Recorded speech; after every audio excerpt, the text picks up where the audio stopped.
At some point, retail, kind of has that wonderful cyclical nature to it. And, after 5 years or however long, it just felt right that, I wanted to kind of put it in four-wheel drive and kind of jump out of that calendar, cyclical nature of the calendar.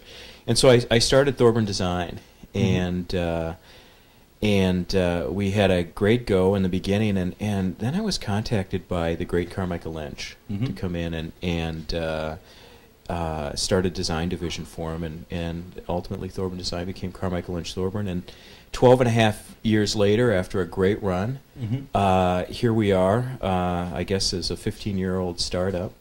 And we've left Carmichael Lynch and in the best of ways and with the best of memories. And we've taken our clients and most of our staff and have started, or kept doing what we've always done, and that's just be really passionate about doing great design. And I think I'm a big fan of Carmichael Lynch, and I'm a big fan of those agencies from Minneapolis, not just being provincial, but those agencies that actually really gave a crap about design and have continued to keep a crap alive about design, which is very hard in an agency, and probably both know how hard it is to maintain a design focus inside of an agency and really invest in it. And they've been rewarded in that. When you look back at Carmichael Lynch, those projects that I remember you guys doing were pretty heroic for me. All the work for Harley was some pretty great stuff. Since you now can look at that 12 and a half years experience as sort of one experience, what were really kind of the highlights for you that really made it, this is what it should be about? Well, there's some really great people that work there, and but not Steve Yokish.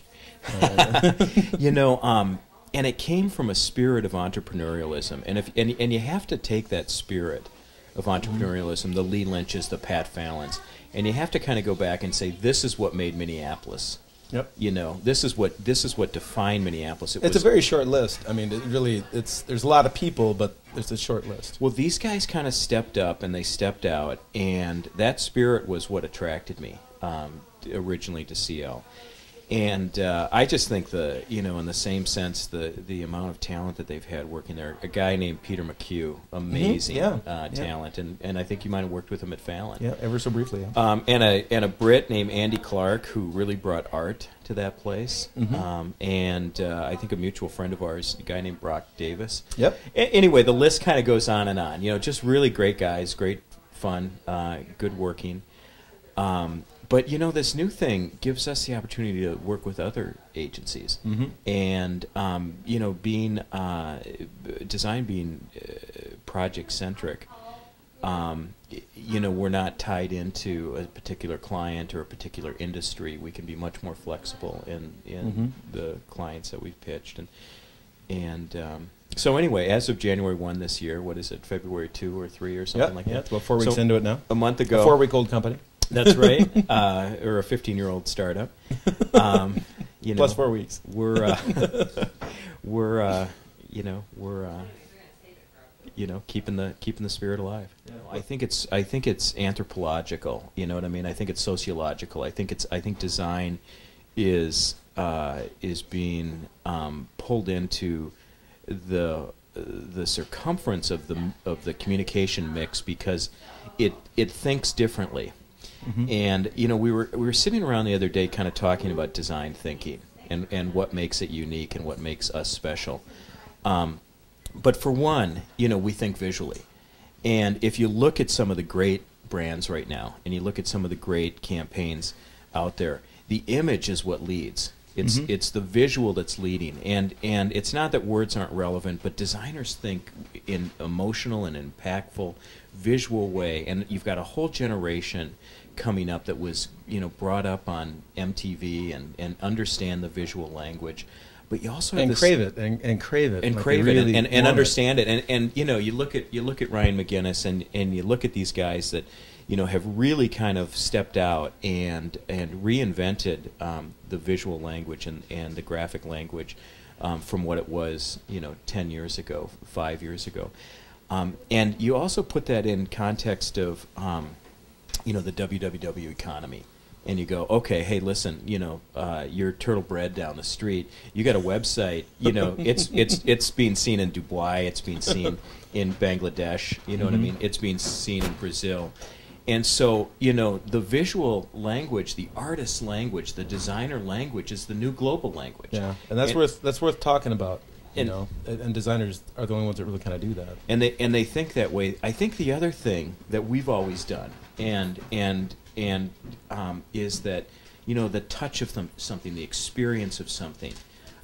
Experiences as close as you can get to the purchases, as close as you can get to,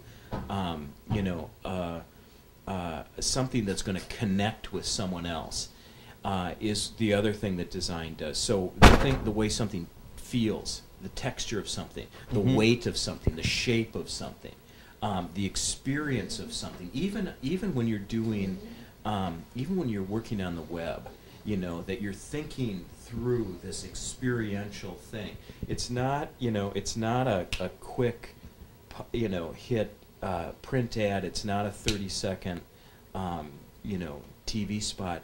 But it's something that you're walking down the street with. It's something that you're wearing on your shoes. It's something that you're, when you open a box, you're retaining, the touch and the tissue paper and the sound and the texture and the shape and the weight. And designers are great with that. So that's design thinking. You know what I mean? They cherish it. They just cherish it. And Haley Johnson's got this great reductive statement of that. Like when they ask her what she does, she just says, "I create objects of desire." That's like her whole career. She reduced it just down to that phrase. Like her job is to make an object of desire, and that's it. Well, and I'll tell you, what is it that makes some things special and other things not? Yeah. And that's Tell me, I don't know. That's the great thing Really? about design. Yeah. There's a thought behind it, and you can tell the thought. You can sense the thought. Maybe it's not intellectual.